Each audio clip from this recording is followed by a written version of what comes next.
Hey, all right. This is our first ever live, and I'm Kindle, and this I'm is Doug.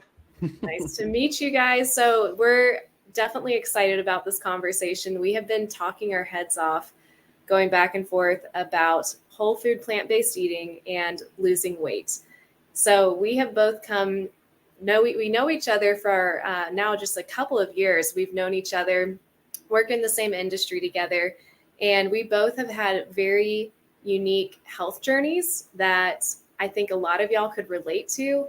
And even though we hmm both bring different things to the table with health issues and health problems that we've overcome, we have both tackled it with the same approach, which is eating a whole food plant based diet, especially eating a no oil whole food plant based diet. And we Yeah. thought it'd be a lot of fun to just come on here and share our passion and our excitement for this, especially while the new year is still very fresh and this is actually the time of year when most people stop their health goals. And we wanted to bring the energy back onto your channel and to talk to you and to see where this might fall for you. So if you're scrolling and you're looking for ideas or solutions, please come hang out with us.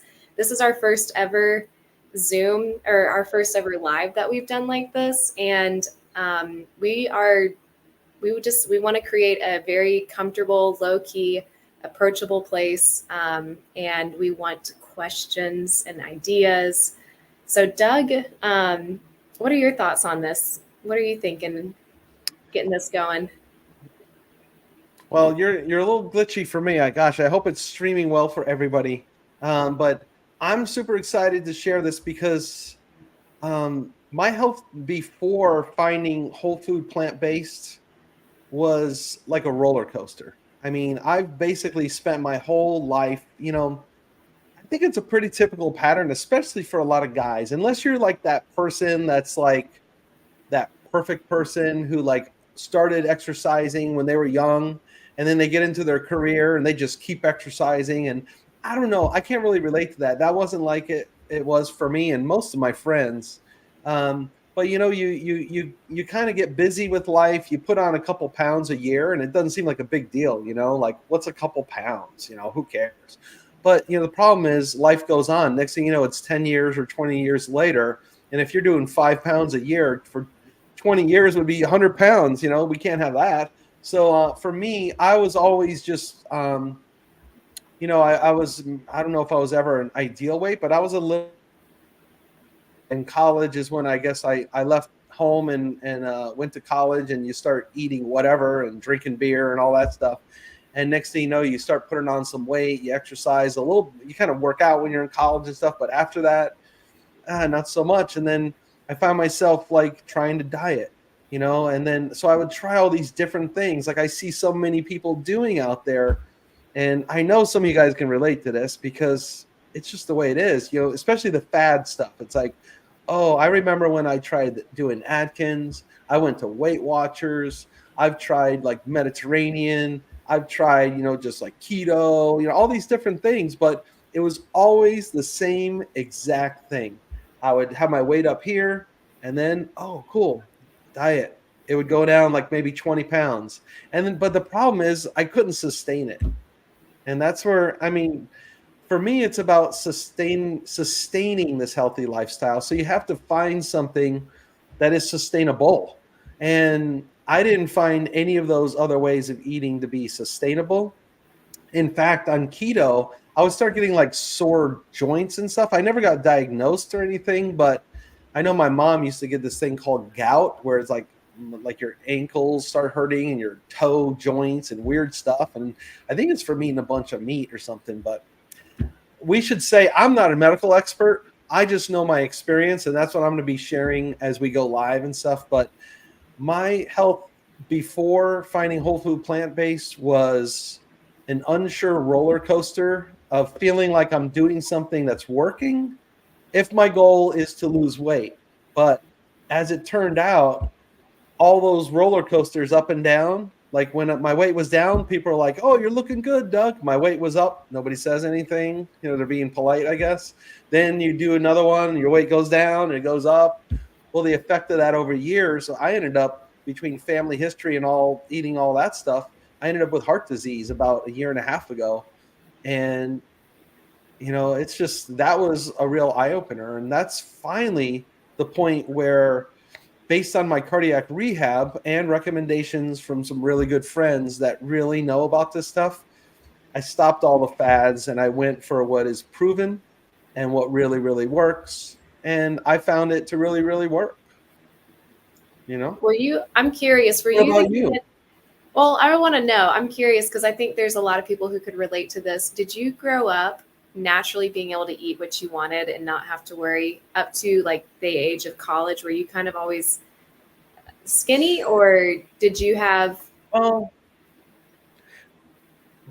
and you are glitchy a little bit. I'm going to finish that thought, and I'm not sure what the listeners are seeing. You can guys leave us a comment. Let us know what the glitch is like, or if it's looking good for you guys. But growing up, I was never. I mean, I guess I'm kind of big boned to begin with. I'm a thicker guy. Um, back in the day, it's probably before your time, Kindle, but back in the day, we used to go when you would go shopping with your mom. They had a special size. They called it husky. So I did wear husky clothing sometimes when I was young, but I think that was more like baby fat when I was in high school and stuff. I mean, I look back at pictures and I was relatively thin. I didn't think about what I ate. Nobody thought about what we ate. This was the 80s. And it was all about just doing whatever. There was no rules. You just we didn't think about it. If they made a product like Oreos, you ate the Oreos. But I definitely wasn't in a house where it was like healthy. It wasn't health wasn't the idea at the house ever. No offense, mom, if you're seeing this, but we cooked at home. We didn't go out to eat a lot, so I think that was probably an advantage. Okay. What about you? Well, that's really interesting. I could say my story definitely had the same roller coaster vibe to it, where it wasn't until the age of, I think around like middle school is when I noticed that I was looking different from other girls, where some girls were starting to get like real sleek and had that super cute figure. And I just was not getting that desired look. And so that's when I became very body conscious and began looking for ways. And all the answers that I found at the time were in magazines. And they were with the Mm. most stupid diet ideas, like go eat 7 apples for one day. Then the next day you eat only ground beef. And then like they like did all these weird things for like 10 days and you lose weight. And you did. I did. I lost weight. But it started training my brain to think very short term and not health forward with weight loss. And then I also equated eating salads with dieting all the time. And so fruits and vegetables became a food that were for diet, for the girls who couldn't eat the pizza, for the girls who um, didn't have the body metabolism to digest food quick enough. And so it almost, I started to create like a very unhealthy, like binge restrict diet cycle for myself. And it wasn't until, man, my late 20s that I so fortunately was introduced to an amazing health community. And that's where within that group, I began actually looking at research and looking at data, health. I began actually prioritizing health above weight loss. And then the thing that you and I both landed on that's been such a big eye opener for us is the Dr. McDougall method, the eating whole food plant based, forks over knives, really that approach that offers nutrition and lots of just food that is filled with ingredients that actually began to heal my body. And that's when I started even seeing things like eczema going away, digestive problems going away.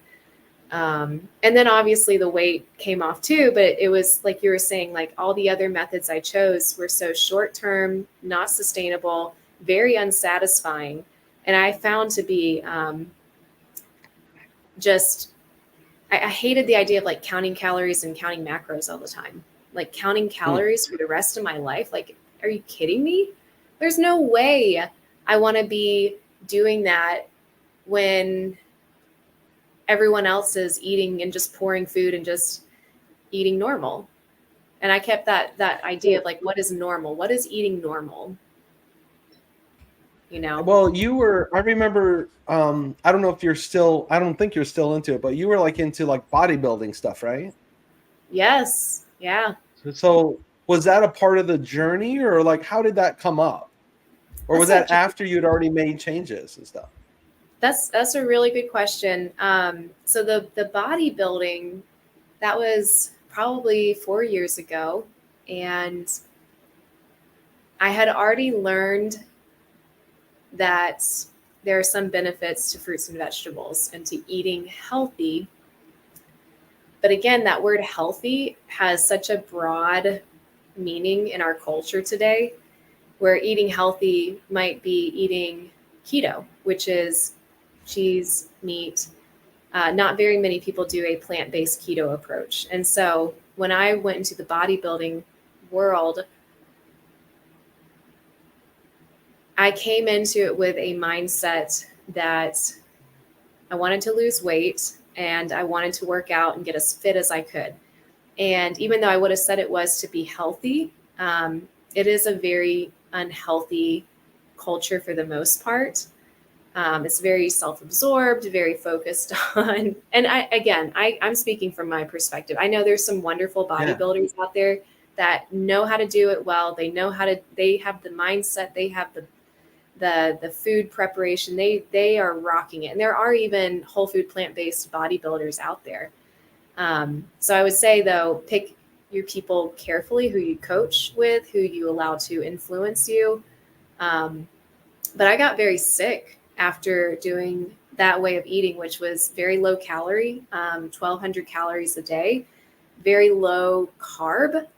And carbohydrates are everything. Now that I'm eating so many carbs, I'm like, my brain's thinking better. I'm skinnier than I've ever been. But during that bodybuilding show, I was eating mostly zucchinis, cabbage, lettuce, and lots of protein, lots of chicken. And what happened for me is I ended up being in the hospital for there was multiple reasons attached to it, but I had a bad kidney infection and my body just was so exhausted from processing that much protein. And kidneys really take a toll. That's where I learned that that's where we process a lot of the proteins that we eat. And there is a protein limit. I did not know this, but our bodies can only process so much protein in a day. Yeah. I Yeah. was just reading about that. And I also saw a really interesting chart. I wish I had it to pull up, of like how much protein is necessary in a day. It's something like only 50 to 70 grams or something, quite low. But then the average in each country of how much protein people eat. So you look, United States is on the top of the list. We eat more protein than any country in the world. Second is Brazil, I noticed. But then it goes way down, and it's kind of like if you guys are familiar with the China study, that's just a longitudinal study of what they eat in certain cultures, and particularly in China, where some of the most centurions are the people that live to 100 years old. And it turns out that they don't eat a bunch of protein, and they eat a lot of soy, the tofu and soybeans and things like that, rice, white rice. So it's like Great almost stuff. Right. upside Yes. down. Thank All you, the white white rice. rice. Okay, so let me just get this straight. So when we talk about whole food plant based, you guys, we're talking about McDougall specifically. I mean, you could say, Kindle, like we agreed on this, that we agree with whole food plant based with low fat or low oil or no added oil. Forks Over Knives is a great resource. The China study is really interesting. But then there's Dr. Esselstyn, there's Dr. Ornish, which is the cardiac rehab I went to after I had to get some stents. I almost died from my diet. Just like she ended up in the hospital, I ended up in the hospital. I had my right coronary artery descending 90% blocked, and the left, which they call the Widowmaker. If I would have had a heart attack, I probably would have died. But so that's Ornish that teaches that. But then there's McDougall, which I think we both, I mean, I'm not saying I know more than Ornish. I just know it's easier for me to follow McDougall because McDougall is really, his book is called The Starch Solution, you guys. So if you could imagine, I mean, a lot of you watching this will probably, even if you're not following these other diets, you know that you've been conditioned to think that, oh, eating low carb, you'll lose weight. High protein, you got to have protein. You know, as if we're not getting I mean, I haven't eaten meat in over a year. I get more protein than I need. You know, just from, I mean, and there's nothing, you know what beats beef for protein? Oh gosh, what are they called? Lentils. Lentils blow away beef for protein. Okay, so if you want high protein, eat your lentils, and you're gonna get a bunch of fiber too. It's gonna be awesome. But believe it or not, you don't have to eat, like, you don't have to starve yourself. You don't have to eat no carbs. In this book by McDougall called The Starch Solution, he outlines his program where you get to have potatoes. If you like potatoes, it's good. Pasta, rice. I mean, I mean, that's not all you eat. It's whole food, plant-based. So there's lots of vegetables. We're filling, I just saw you post the other day, Kindle. Maybe you could explain this about your plate. You know, isn't it like put half starch, half veggie? I don't know. Tell us what that basic prescription was that you posted. This is going to change everyone's life. This is truly the easiest, most simple and satisfying way to eat. So the method that I really love and that Doug was talking about is Dr. McDougall. And Dr. McDougall uses a very simple method where if you take your plate, you just draw a line down the center of it and you fill half of your plate with all the vegetables that you love, broccoli, lettuce, anything that is in the veggie category. And then the other half of your plate, you fill it with starches. And that would be any kind of starch combination you can think of. I personally am a huge fan of sweet potatoes.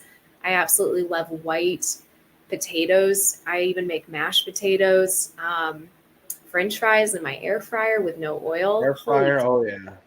That is like, that air is fryer will change your life. It will. Like I could throw away every other tool in my kitchen except for my air fryer. It is a blessing. And so eating that way with the 50-50 plate, not only am I there's so much food. It's a mountain of food that is satisfying my stomach. So I'm actually like filling up my stomach to a point of satisfaction. I'm not under eating. I'm not feeling depleted. And the other thing too is I'm filling up on food that is highly nutritious. So my brain and my stomach are both sending messages to each other, and they're saying like, you're full and you're also meeting your nutritional needs. And then the beautiful thing about it too is that they are, I have done some of the math just because I'm curious, like how many calories are on my plate. And this big mountain of potatoes, vegetables, some legumes ends up being around 400 calories. You eat that 3 or 4 times a day. And I'm like, I can't eat. I would literally be like stuffing myself. I'd be gorging myself if I tried to overeat. And it's really, it's so doable. Yeah. You know, what's interesting though, like before when you were talking about your, like the bodybuilder diet, you were restricting yourself down to 1,200 calories. But now you can eat 1,200 calories and you're going to feel totally full and you're going to get all your nutrition. So it's like, that's the thing. Plants are nutrient dense. So we can eat a little bit less, but also, you know, there's less calories. I mean, you can make a salad that's this big and it's still not going to be, I mean, unless you do, you know, if you go to Chili's and get a salad like that, it's going to be 2,000 calories, but it's all coming from the oil, the fried tortilla chips that are in there, the, you know, some of it will come from avocados, but that's okay. But a lot of times it's just the oil. We're going to have a whole episode. We're going to talk about oil, but let me not get ahead of myself. Next, we're going to talk about, so that's how kind of what life was like before. And we talked about what we're doing. So let's just talk a little. Let's just describe a little bit of like our quality of life now, and then some stuff that we're excited to talk about in future live streams we're going to do. And I'll start and then I'll hand it over to you. I'm excited now because now I love the way I eat now. Like I've found it to be way more satisfying. Um, like really satisfying because I don't know about you guys, but before, like if you let's say, I mean, I'm a chicken wing and pizza guy. I think that's what almost killed me. Because even when I was I've been kind of eating healthy for the last 10 years, but I would eat healthy stuff over here, but then I'd still have chicken wings and pizza. But it doesn't really satisfy you the way that I found that some of the really just embracing a healthy lifestyle, it not only satisfies you food wise, but it kind of satisfies you kind of holistically, if that makes sense. You probably know what I mean, Kindle, but it becomes a passion or an excitement, and you feel like a friend of mine is a retired lieutenant colonel in the army, and he's a little older than I am, but he's very fit. He bikes like 100 miles and runs, and he's always in a chat group, and he's posting pictures of what he eats. And he said, "Here's his advice." He said, "Think about everything you eat. Don't think of it as food. Think of it as fuel. What is it going to do to your body? You know, so when he chooses broccoli, he's aware of what is he doing to his body with that broccoli. And if you think of the inverse of that, what is a chicken wing doing to my body or a slice of pizza? It's like, ooh, not so good. So I love it just knowing that what I'm doing is healing me, you know, and I've only been in this for about a year with this style of eating, this way of eating. I have hit a plateau of weight loss, and we're going to work through it together in future episodes. I'm going to let Kindle coach me a little bit. She didn't even know this yet, but we'll talk about it together. We're going to work through it. I love just knowing that, and I learned this at my rehab. Cardiac rehab was very intensive. We had like a nutritionist and a food kitchen where they would teach us how to cook. It was awesome. But we also had group therapy sessions about all the changes we're making. And they said the same thing. Think of it as fuel. Think about, we used to do meditation sessions where we would just like visualize the blood and the nutrient going through our veins and how it was going to our heart and just healing the cells and stuff. And it sounds a little crazy and weird, but if you're more of a science mind, just look up the science on either McDougall or Ornish. Dr. Ornish has been doing this similar diet for over 40 years, and it's completely documented. In fact, it's documented to the point where your insurance will, if you have heart disease, they'll send you to this $7,000 rehab I went to, and it's paid completely by insurance.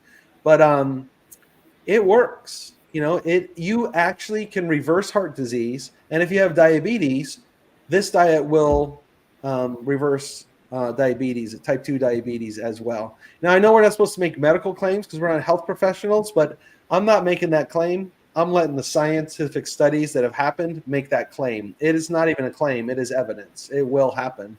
You know, so that's what I'm excited about. I'm excited about just having a new way of life and having it stick. Like I said before, I was on that roller coaster, guys, but now I feel confident and stable and excited about the way I eat. And I don't know, it's a strange thing that's happened to me, but I feel like a little bit like a different person. Some of it was getting scared. I don't know if you getting in the hospital, if that affected you that way too, Kindle, or what got you to make the changes. But we can talk about psychology in other episodes. But what is your life like now after your whole food plant-based? I just got to say, I mean, I hope you guys can just hear the passion and excitement and the freedom in Doug's voice, because that's exactly how I feel. It's like somebody took my blurry glasses, maybe if I had poor prescription, I was wearing glasses and I was kind of just going through life, trying my best. But then I suddenly got these perfect 20/20 vision glasses, and everything just became so much more clear for me, with just being able to think better, with being able to be in tune with my body. And when I was eating foods that were highly processed and very disruptive to the microbiome, it created a lot of up and down roller coaster emotions inside of my body, especially as a female. I'm just telling y'all, ladies, like that cycle that we live on, if you're still menstruating, like that is going to become way less traumatic. And this is, again, going back to research. I'm not making this up. This is just within our foods. We have a lot of hormones. When you remove the hormonal food, the dairy, the meat that is not serving you all the time, it made such a big difference. And the other part too that I love that Doug touched on is when we start thinking about food as fuel, and there is definitely a psychology that we totally have to dive into on this, because I have now dedicated my life. I am a health coach. I love psychology. I love working through the behaviors and the mindset, but being able to think about food from a place that it is the foundation that I can then build off of. It doesn't, my day is not wrapped around with, ooh, I can't wait for my next hit to get this donut or to go eat some ice cream, or mine wasn't so much chicken wings and pizza, but mine definitely fell into like the sweets. I have a very strong the sweet craving, the cheese craving, and the fats. The fats from processed foods just really drove my body nuts. But I was no longer living in this, like, I hope my next meal satisfies me. I hope I get this big hit from this next, this meal that I'm going to eat. Now I'm going to eat this way so that I have the energy and I have the vitality to go do all these other fun things. I show up way better in life. I get dressed more quickly and easily because I like how my body looks. I like how I feel. I don't stand forever going, oh, this outfit makes me look fat, or this outfit just, is too tight and I feel very uncomfortable. Like now I just have comfort in my skin. I feel great. And I think what's good for people to hear too is that this is a lifestyle and it needs to be treated still though with, it still is a journey. Like I've not arrived. There's no arriving at some point where I just stop ever having cravings or I stop never wanting to ever have these foods again. But it's now I know better and I feel so much better that I'm making decisions from a place of how will this affect me later? Is it worth the cost of eating this food? And what will what is the word I'm thinking of? Like what are the consequences going to be? And so I think that's something that we can always attest to and talk about more. But even just real quickly to share one last thing, I don't get sick nearly as often as I used to. And that right there for me is a really big deal. Being somebody who was just around a lot of little kids with the flu, I'm so grateful that over these past couple of years, like my body has a much stronger immune system. And I know right now, 1 in 10 people are eating the correct amount of fruit and vegetable servings that we need in a day. And I just wonder, like, what would happen if everyone started eating a diet that was so heavy with plants? How would that make you feel? How would that change your life? How would you show up and be able to do life? And that's why we wanted to start this. So we're going to stop talking because we could keep going forever about this, but we have way more topics that we want to discuss. Yeah. Any last thoughts, Doug? Well, we just have a ton, like you said, we have a ton of topics. What we really want to do, this will be a series. It's going to be weekly. We're going to do it on Mondays. Eventually, we'll land on a certain time. We always do it. And we just want to take you along the journey. It's like for me, I feel a lot of passion. Like at my age, I see so many of my friends, and I know, like, the bottom line is this: if your BMI is over 30, if you are eating lots of fat, and I always tell guys now, if we get into the conversation, you got to know your numbers. If your cholesterol levels are high, if your blood pressure is high, I mean, yeah, they're going to put you on medication, but that doesn't make it okay. You are going to have a cardiac event eventually. You are not going to avoid that. It is going to happen. And so I'm excited about teaching about this and raising awareness about this. Of course, weight loss is great. Um, and I got to tell you, I don't even remember until this year the last time, like, Kendall was talking about like wearing certain clothes and them feeling good and being happy with the way you look. Listen, even for us guys, like, it's no fun, putting on having your belly pressing against your shirt. Like, it's really nice when your shirt kind of waves in the breeze a little bit instead of your belly pressing against it. And sometimes that happens for me. Sometimes it's also really fun throwing away all your extra large shirts, and now I'm down to larges. And I know, in another 6 months to a year, I might even wear mediums. I don't know. Hopefully I'll work out enough to stay in the large. But we're super excited to share with you guys our journeys. We're actually, I'm going to go back and exercise some more. Even though I already exercised this morning, I'm going to do something a little different. Just play a little pickleball, maybe hit a different muscle group in the gym. But we another Zoom we're going to be doing at 7:30 tonight. We actually have a healthy community. I'm sure we'll be sharing more with you guys, but we have support Zooms on Mondays that are helping people just get healthier and make changes. And that's our vision. That's our goal. So it's our hope that this is going to help you guys see a little bit into this world in a way that makes you maybe want to come on along and get a little healthier with us. Sounds good. All right. Thank you. Well, you guys, thanks for joining us. If you made it this far, you better we don't even have a place they can like us or anything. We don't know. We're just having fun, and we'll see what happens. All right. So, all right. That's awesome. I'm going to end it. You guys have a good one.